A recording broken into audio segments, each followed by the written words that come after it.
नमस्कार देवभूमि में स्वागत है आपका। मैं हूं आपके साथ कोमल गंगवार। उत्तराखंड हादसे को लेकर इस वक्त की बड़ी खबर। ऋषिगंगा हाइड्रो पावर प्रोजेक्ट में एक व्यक्ति के फंसे होने की सूचना मिली है। तो वाटर टनल में व्यक्ति के फंसे होने की यह सूचना मिली है। फोन की घंटी बजने से व्यक्ति की लोकेशन मिली है। तो वाटर टनल को खोलने में सेना जुट गई है। तो बता दें, फोन की घंटी से लोकेशन ट्रेस की जा रही है, जिसके बाद आगे किस तरीके से व्यक्ति को बाहर निकाला जाएगा। एक्सक्लूसिव इस वक्त की तस्वीरें आपको दिखा रहे हैं। जो ऋषिगंगा हाइड्रो पावर प्रोजेक्ट है, इसमें एक व्यक्ति के फंसे होने की सूचना मिली। वाटर टनल में व्यक्ति के फंसे होने की यह सूचना, फोन की घंटी बजने से व्यक्ति की लोकेशन मिली है। तो वाटर टनल को खोलने में सेना जुट चुकी है।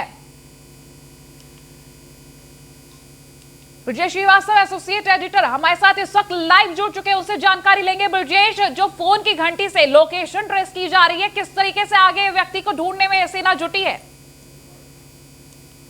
देखिए, सबसे बड़ी बात यह है कि ऋषिगंगा हाइड्रो पावर प्रोजेक्ट पूरी तरीके से तबाह हो गया है। और सबसे बड़ी बात यह है कि अभी तक यहाँ पर किसी के कोई भी सुराग नहीं लगा था कि कोई व्यक्ति यहाँ जीवित है या नहीं। मैं आपको पहले पीछे सीधी तस्वीर दिखाता हूँ आपको। आप जरा उस तस्वीर को देखिए। ठीक सामने वो तस्वीर है जहां पर सेना के जवान उस टनल के अंदर, वाटर टनल है, उसके अंदर घुसने की कोशिश कर रहे हैं। आप तस्वीर देखिए। अगर ये सीढ़ी उसके अंदर डाली जा रही है, सीढ़ियों के जरिए यहाँ से जो सेना के जवान है वो इस टनल के अंदर जाएंगे। और इस टनल के अंदर जाकर के पहले कई सीढ़ियां हैं और उसके बाद ये नीचे जो आपको एक पाइप नुमा आप ये टनल दिख रही होगी, वहां नीचे उसके 100 मीटर नीचे जाकर के वो लोकेशन मिल रही है जहां पर एक मोबाइल की घंटी बज रही है। वहां किसी व्यक्ति का कोई रिप्लाई तो नहीं आया, लेकिन मोबाइल की घंटी ये बता रही है कि इसका मतलब भी वहां पर कोई व्यक्ति फंसा हुआ है। और उसी को लेकर के सेना के जवान, अब देखिए सेना के जवान, ये तस्वीरें देखिए, एक्सक्लूसिव तस्वीरें देखिए किस तरीके से सेना के जवान सीढ़ियों के जरिए अंदर घुसने की कोशिश कर रहे हैं। ये देखिए, ये सेना के जवान नीचे जा रहे हैं। ये पहले सीढ़ी को पूरी तरीके से यहाँ पर लगा करके उसके बाद ये घुसेंगे। काफी गहरी सुरंग है, लगभग 250 से 300 मीटर गहरी। ये वाटर टनल है। वाटर टनल ये ऊपर से यहाँ पर पानी को ऊपर ले जाया जाता था और उसके बाद ये वो पूरी टनल है। फिलहाल टनल को तो बंद कर दिया गया है, लेकिन अब इस टनल के अंदर घुस रहे हैं। आप ये देखिए, सीधे सेना के जवान टनल के अंदर घुसते हुए आपको नजर आएंगे। ये जो जवान घुस रहे हैं, आप देखिए यहाँ पर लगभग 4 से 5 जवान आपको इस टनल के अंदर घुसते हुए दिखाई देंगे। और यहाँ से जा करके अंदर, क्योंकि ये भी बताया गया है, अब देखिए कुछ यहाँ पर जो हाइड्रो प्रोजेक्ट के कर्मचारी हैं जिन्होंने ये लोकेशन ली थी, जो अपने कर्मचारियों के लगातार मोबाइल मिला रहे थे, और उसमें से एक की घंटी बजी है, जिसके बाद से ये पूरा ऑपरेशन शुरू हुआ। और अब देखिए ये सेना के जो जवान हैं वो नीचे गए हैं, देखने की कोशिश कर रहे हैं कि क्या कोई व्यक्ति है। लगातार उसको फोन भी मिलाया जा रहा है ताकि कम से कम ऐसे में ये भी हो सकता है कि एक के बजाय वहां पर कई और लोग मौजूद हो वहां पर।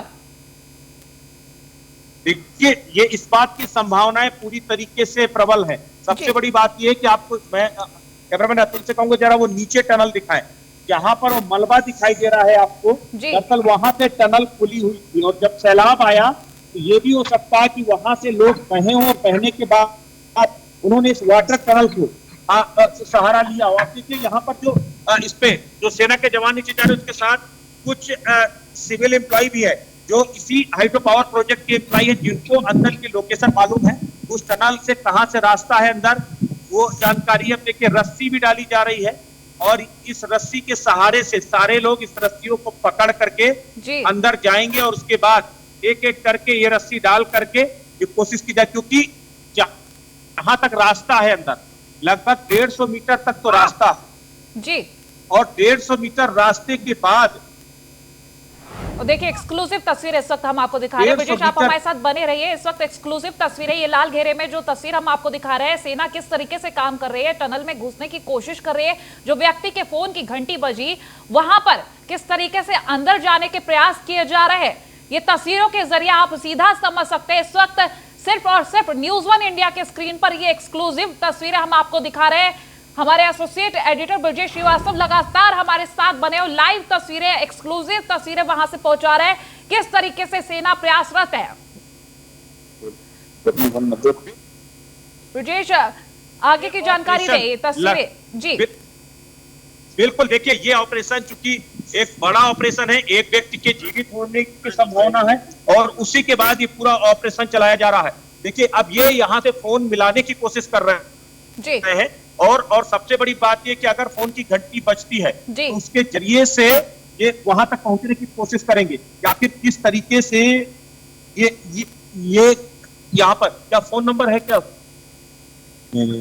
आप ये फोन अब देखिए चूंकि यहाँ से हम लोगों से भी कहा जा रहा है कि आप अगर फोन मिलाइए, अगर शायद अगर घंटी बजती है तो शायद ये लोकेशन सेना के जवानों को मिल सके। देखिए सेना के जवानों के हाथ में आप मोबाइल देख रहे होंगे क्योंकि वहां नेटवर्क की बहुत प्रॉब्लम जी। ब्रजेश, ऐसे में वो नेटवर्क की वजह से जी जो लापता व्यक्ति हैं तो यानी कॉल नहीं लग पा रही है जी। सभी के नंबर ट्राई किए जा रहे होंगे, जिनका कॉल लग रहा है उनको ट्रेस किया जा रहा है।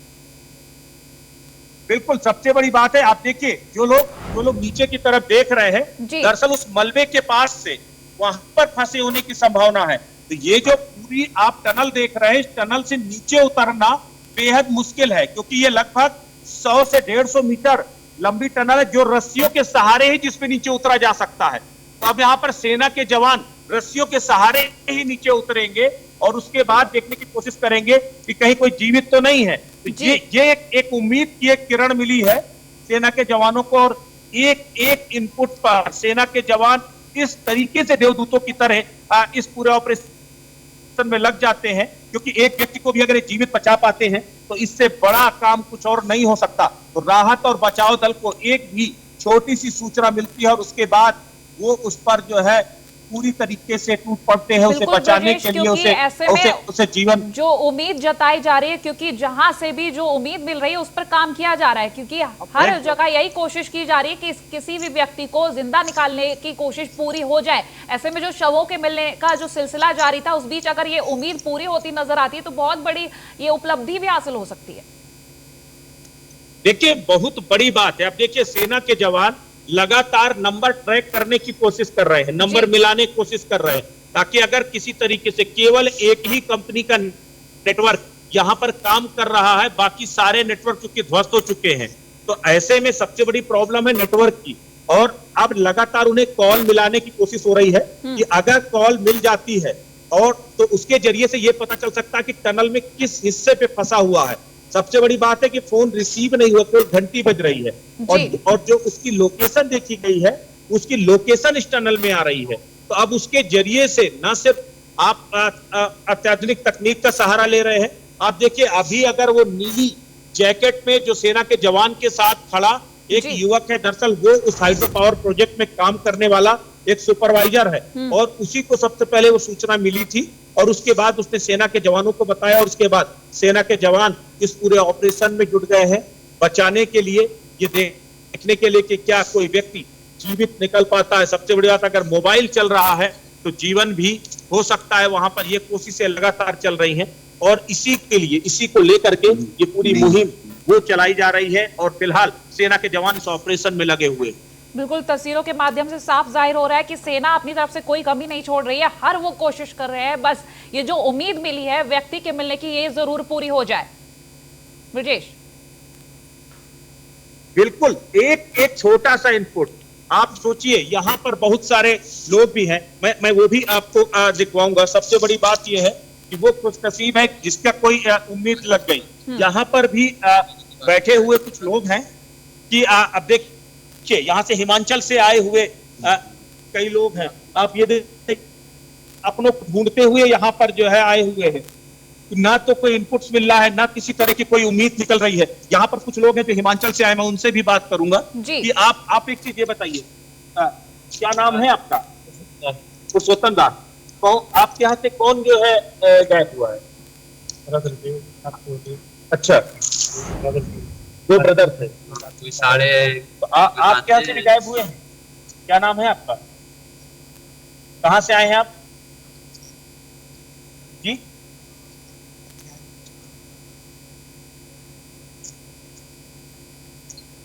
तो वहां से कितने लोग थे वहां पर? 5 आदमी। 5 लोग। तो पांचों का किसी का कोई पता नहीं है? कोई पता नहीं, अभी तक कोई पता नहीं, किसी की कोई जानकारी नहीं। कोई जानकारी। तो आप लोगों को क्या कुछ प्रशासन ने कुछ बताया, कहीं से कोई जानकारी? क्या काम करते थे, किस पोस्ट में थे? टेक्निकल साइड से मेरे पास मैकेनिकल साइड से। तो रेगुलर यहाँ रहते थे या पार्ट टाइम यहाँ प्रोजेक्ट था? लास्ट में काम चला हुआ था, रिपेयरिंग का काम था, बचा हुआ था, हफ्ते 10 दिन तक था। हफ्ते 10 दिन में खत्म हो जाना था, उनका काम होता है, फिर वापस लौट जाते। मतलब आखिरी बात कब हुई थी आप लोगों की? आखिरी बात मेरी 6 तारीख को। तो कोई बात नहीं। तो आप लोगों को कैसे जानकारी मिली कि उनका कोई सुराग नहीं? जब ये आप लोगों ने खबर सुनी होगी उसके बाद आप लोग संपर्क किया होगा, तो फोन वगैरह नहीं मिल रहा?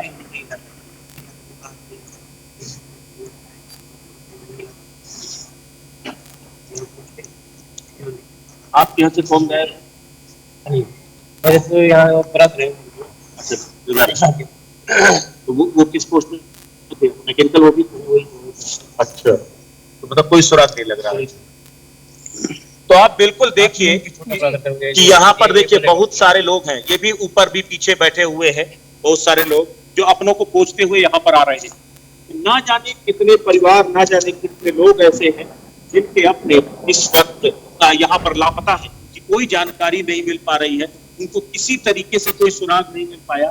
सेना के जवानों को एक सुराग मिला है, वो उस पर काम कर रहे हैं। एनडीआरएफ, एसडीआरएफ, वो तमाम टीमें लगातार जो है इस पूरे ऑपरेशन में लगी है, रेस्क्यू ऑपरेशन कर रही हैं, सर्च ऑपरेशन चला रही हैं। जहां पर भी जानकारी मिल रही है वहां पर उन मलबों में इंसानों को खोजने की कोशिश हो रही है। लोग एक भी उम्मीद पर 1% भी इनपुट होता है, एनडीआरएफ का तो वैसे भी नारा है कि अगर 1% भी उम्मीद है तो हम पहले जीवन को बचाने के लिए कोशिश करेंगे, उसके बाद कुछ करेंगे। उसके लिए हमें कितना भी नुकसान क्यों ना उठाना पड़े, हम पीछे नहीं हटेंगे। तो ये वो देवदूत है जो इस वक्त उत्तराखंड में एक बार फिर जो कुदरत ने अपना कहर बरपाया है, उससे लोगों को बचाने की जद्दोजहद में जुटे हुए हैं। सबसे बड़ी बात है किसी को नहीं मालूम है कि आखिर क्या होने जा रहा है। सेना के जो जवान है देवदूत बनकर इन लोगों की मदद के लिए आगे आ रहे हैं। ब्रिटिश ये भी जानने की कोशिश करें कि इनपुट्स के आधार पर जो कोशिश की जा रही है वो तो यहाँ पर उम्मीद है ही। लोगों की जो सूची मिली है उसके आधार पर ही हम अभी प्रशासन इस बात का अनुमान लगा रहा है कि 170 लोग अभी से ज्यादा लोग लापता है, 26 लोगों के शव मिल चुके। लेकिन सबसे बड़ी बात ये कि अभी बहुत सारे ऐसे हैं वो आइडेंटिफाई ही नहीं हो पाए हैं, उनका अभी तक कोई जानकारी नहीं है, उनके अपनों को उनको क्लेम करने वाला अभी तक कोई नहीं आया है। बहुत सारे ऐसे लोग हैं जो लगातार प्रशासन के संपर्क में, किसी तरह से कोई जानकारी नहीं मिल पा रही है। तो बेहद ही भयावह स्थिति है, बेहद ही दर्दनाक स्थिति है। और यहाँ पर अगर हालात आप देखें तो आपके रोंगटे खड़े हो जाएंगे, आपको लगेगा कि क्या जिंदगी यहाँ पर आके मानो खत्म सी हो जा रही है। यहाँ पर बहुत सारे लोग अपने अपने परिवार को चलाने के लिए, अभी जो एक भाई ने बताया कि 5-7 दिन में उनके भाई का प्रोजेक्ट खत्म हो जाने वाला था, वो वापस अपने घर पर लौटने वाले थे, लेकिन क्या मालूम था कि वो 7 दिन शायद कभी नहीं आएंगे, उनका प्रोजेक्ट कभी खत्म नहीं होगा, प्रोजेक्ट से पहले वो खुद खत्म हो जाएंगे, किसी को नहीं मालूम था। अभी एक व्यक्ति हमें मिले जिनके भाई जो संडे को एक्स्ट्रा टाइम पे काम करने आया था, सिर्फ इस उम्मीद के साथ कि उसको थोड़ा सा ज्यादा पैसा मिलेगा, उसका जो बैंक कर्ज है वो बैंक का कर्ज भर जाएगा। ना जाने कितनी उम्मीदों को खत्म करने वाला ये पूरी प्रलय थी, ये पूरी आपदा थी, और इसे शब्दों में बयान नहीं किया जा सकता। हर एक चेहरे पे आपको आंसू दिखाई देंगे, हर एक दिल में आपको दर्द का वो समंदर दिखाई देगा, जिसको एहसास कर पाना लगभग नामुमकिन है। बिल्कुल बिल्कुल ठीक है ब्रजेश, बहुत शुक्रिया तमाम जानकारी के लिए। और खबर देहरादून से है, जहां सीएम त्रिवेंद्र सिंह रावत ने जानकारी दी है संपर्क टूटने वाले गांवों को आवश्यक सामान पहुंचाने की कोशिश की जा रही है। साथ ही साथ त्रासदी में अभी भी 197 लोग लापता बताए जा रहे हैं। 30 शव बरामद किए गए हैं। टनल में मलबा अधिक होने के चलते रेस्क्यू ऑपरेशन में दिक्कत आ रही है, लेकिन ऑपरेशन अभी भी जारी है। तो टनल में करीब 35 लोगों के फंसे होने की संभावना जताई जा रही है। टनल के ऊपर से ड्रिल करके रेस्क्यू ऑपरेशन की कोशिश की जा रही है। तो सीएम त्रिवेंद्र सिंह रावत ने यह तमाम जानकारी दी है। जो संपर्क टूटने वाले गांव हैं उनको आवश्यक सामान पहुंचाने की कोशिश की जा रही है। साथ ही साथ आपको ये भी बता दें, आपदा के दिन ही सीएम त्रिवेंद्र सिंह रावत ने तत्परता दिखाते हुए वहां पहुंचे थे और साथ ही वहां जायजा लिया था, और उसके बाद से अभी सीधा जो क्षेत्र हमारा पुल के बह जाने के कारण कट गया था जनपद से या प्रदेश से, वहाँ होकर आया हूँ। और वहाँ पर तत्काल निर्देश दिए गए कि आप यहाँ पर रोप लगाइए या जिसको जिप लाइन कहते हैं वो करिए। और सौभाग्य से मेरे जब वहाँ पहुँचा मैं, मेरे सामने सामने वो जिप लाइन वहाँ पर लग गई और वहाँ पर आर पार लोगों को पहुँचाना और जो सामग्री की आवश्यकता है, खाद्यान्न है, मेडिकल की है और तमाम तरह की जो भी आवश्यकता होगी उसको पहुँचाने के लिए वहाँ पर रास्ता तैयार हो गया है। रेस्क्यू के बारे में मैं आपको बताना चाहूँगा कि रेस्क्यू अभियान चल रहा है। सुबह 3:16 पर मुझे खबर मिली, फिर उसके बाद मुझे फिर अभी आते हुए फिर मुझको ब्रीफ किया गया। यहाँ जब मैं पहुँचा तब भी मुझे सूचना दी गई।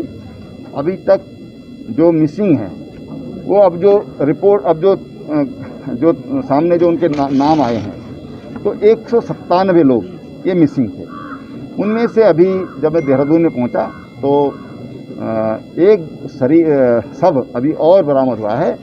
इस तरह से 30 शव वहाँ पर बरामद कर लिए गए। तो सीएम त्रिवेंद्र सिंह रावत ने साफ कहा कि हर मुमकिन कोशिश की जा रही है, जो गांव के संपर्क टूट गए वहां पर आवश्यक सामान भी पहुंचाया जा रहा है और हर कोशिश की जा रही है जो लोग लापता है उनकी जानकारी मिल सके। अधिक जानकारी के लिए हमारे साथ रेजिडेंट एडिटर फहीम तना भी जुड़ गए हैं। फहीम तना, आपसे जानेंगे इस वक्त जो रेस्क्यू ऑपरेशन जारी है कहां तक पहुंचा और जो राहत जो मदद की जा रही है वो कहां तक पहुंची? देखिए, इस आपदा में जो एक जगह लोगों के फंसे होने का जो सबसे बड़ा जो पॉइंट है वो टनल है, जिसमें 35 से 40 लोग फंसे हैं और उनको निकालने की कोशिश है। इसके अलावा बाकी जैसे 197 के करीब जो फंसे हुए अभी भी लापता लोग हैं तो वो टनल के बाहरी हिस्से में भी अलग अलग जगहों पर हो सकते हैं जिनकी खोज जारी है। तो इसमें जो महत्वपूर्ण बात यह है कि जो एक जगह पर एक ग्रुप के रूप में अगर हम कहें तो वो टनल में जो लोग फंसे हुए हैं उनको निकालने को लेकर सबसे ज्यादा यानी वो जगह पता है लेकिन उस जगह तक पहुंच नहीं पा रहे, इसको इस तरह से अगर समझें वो चुनौती एक बड़ी है। तो इसलिए टनल के ऊपर के हिस्से को ड्रिल करने के लिए मुख्यमंत्री ने कहा है और वो ड्रिल का काम शुरू कर दिया गया है कि ऊपर के हिस्से से, क्योंकि मुहाने से नहीं जा सकते हैं, मुहाने से जाने में दिक्कतों का सामना करना पड़ रहा है। टनल के अंदर 100 मीटर तक का अभी प्रवेश हो रहा है, लेकिन उससे आगे क्योंकि टनल काफी लंबी है, करीब 300-350 मीटर लंबी है और उसमें सारी मलबा भरा हुआ है बहुत अंदर तक, तो लिहाजा ऊपर से ड्रिल करने की कोशिश की जा रही है ताकि उसमें अंदर एंट्री करके किसी तरीके से फिर वो जो रेस्क्यू का काम है वो किया जा सके। तो वो एक बहुत बड़ी चुनौती है। और दूसरे हिस्सों में जो बाहरी हिस्से हैं वहां पर भी टीमें अलग अलग लगी हुई हैं, वो रेस्क्यू कर रही है। जैसे मुख्यमंत्री ने साफ तौर पर कहा है कि बचाव के सारे जो प्रयास हैं वो किए जा रहे हैं, सारे तरीके अपनाए जा रहे हैं, वो किए जा रहे हैं। एक और जिसमें राहत की बात है, जैसे मुख्यमंत्री ने बात को कहा कि उन्होंने निर्देश दिए, उनके सामने वहीं रहते रहते जो जिप लाइन है, जो रोप है गाँव को जोड़ने के लिए, जो पुलों के टूटने से संपर्क मार्ग टूट गया था, तो वो रोप शुरू कर दिया गया है और दूसरे गाँवों को जोड़ने के लिए भी बनाए जा रहे हैं रोप, ताकि जो दैनिक रूटीन का आवागमन है जो आवश्यकता के हिसाब से वो हो सके, क्योंकि बार बार हर छोटी छोटी चीज के लिए हेलीकॉप्टर संभावित नहीं होता है, संभव नहीं रहता है। लिहाजा जो दैनंदिन कार्य होते हैं एक दूसरी जगह जाने के लिए, उसके लिए रोप का इस्तेमाल किया जाएगा और वो जिप लाइन वहां शुरू भी हो गई है। बहरहाल अभी इसी बात को मुख्यमंत्री ने कहा है कि जितनी कोशिश है वो टनल के अंदर की, क्योंकि एक ग्रुप वहां फंसा हुआ है लोगों का, वो स्पष्ट तौर पर है, उसको निकालने की कोशिश चल रही है। ठीक है भाई, बहुत शुक्रिया तमाम जानकारी के लिए। खबरों में आगे बढ़ेंगे तो चमोली आपदा पर लगातार अपडेट्स रहे आपको, किस तरीके से वहां पर रेस्क्यू ऑपरेशन जारी है और किस तरीके से लोगों को बचाया जा रहा है। उसी आपदा पर केंद्रीय मंत्री आरके सिंह का बयान सामने आया। परियोजना के 93 श्रमिक अभी भी लापता बताए जा रहे हैं। आरके सिंह का ये बयान सामने है। साथ ही साथ उनका ये भी कहना है कि हमें ये नहीं लगता कि वो बचे। 49 लोग अभी भी सुरंग में फंसे हुए हैं, आरके सिंह के ये बयान। और साथ ही साथ उन्होंने ये भी कहा कि हमारी परियोजनाएं जहां है हर जगह अर्ली वार्निंग सिस्टम है। तो मृतक चमोली आपदा पर केंद्रीय मंत्री आरके सिंह का ये बयान सामने आया। उन्होंने कहा कि परियोजना के 93 श्रमिक अभी भी लापता है, हमें लगता है कि वो बचे नहीं है। 49 लोग अभी भी सुरंग में फंसे हुए हैं, हमारी परियोजनाएं जहां है हर जगह अर्ली वार्निंग सिस्टम लगाएंगे। मृत श्रमिकों के परिवार को 20-20 लाख रुपए की सहायता देंगे। तो केंद्रीय ऊर्जा मंत्री आरके सिंह ने जोशीमठ के रैणी क्षेत्र में ग्लेशियर टूटने से आई आपदा से रैणी और तपोवन क्षेत्र में हुए नुकसान का स्थलीय निरीक्षण कर स्थिति का जायजा लिया।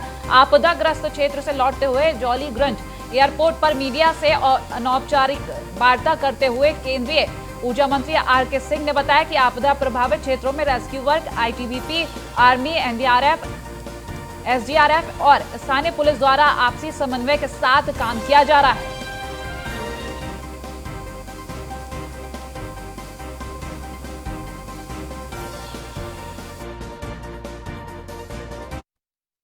क्योंकि इनके पदाधिकारी यह स्टडी करेंगे, एक कमिटी इन तीनों के एक्सपर्ट्स की स्टडी करेंगे कि हुआ क्या। जो हमको NTRO और इसरो के फोटोग्राफ से पता चला वो हमने आपको बताया कि वह स्नो 3-4 दिनों का जमा था और एक ट्रिगर पॉइंट पर एक ये पत्थर डिसलॉज हुआ, पहाड़ का टुकड़ा टूटा जो है, जिस कारण पूरा स्नो का भार आ गया। लेकिन इसको हम ये ग्राउंड लेवल से भी हम स्टडी करना चाहते हैं। एक तो NTPC की टीम और THDC की टीम पैदल भी जा रही है वैली के ऊपर देखने के लिए, वो सर्वे करने के लिए कि क्या हो, क्योंकि इनके तो चमोली आपदा पर केंद्रीय मंत्री आरके सिंह के ये बयान सामने आए हैं, जहां उन्होंने कहा कि मृत श्रमिकों के परिवारों को 20-20 लाख रुपए की सहायता राशि दी जाएगी। और केंद्रीय मंत्री आरके सिंह के ये तमाम बयान सामने आए, जिसके बाद साफ उन्होंने कहा कि परियोजना के 93 श्रमिक अभी भी लापता हैं। ऐसा नहीं लगता कि वो बचे होंगे, हमें नहीं लगता। वो 49 लोग अभी भी सुरंग में फंसे हुए हैं, ये उन्होंने कहा। और साथ ही साथ उन्होंने ये भी कहा कि जो मृतक हैं उनके परिवार को 20-20 लाख रुपए का मुआवजा मिलेगा। मृत श्रमिकों को आर्थिक सहायता प्रदान करने की बात कही गई। चमोली में जो आपदा आई उसके बाद रेस्क्यू ऑपरेशन लगातार जारी है, अभी भी शव मिल रहे हैं और अभी भी कई सौ लोग लापता हैं जिनकी तलाश जारी है। और फिलहाल देवभूमि में इतना ही। देखते रहे न्यूज़ 1 इंडिया। नमस्कार।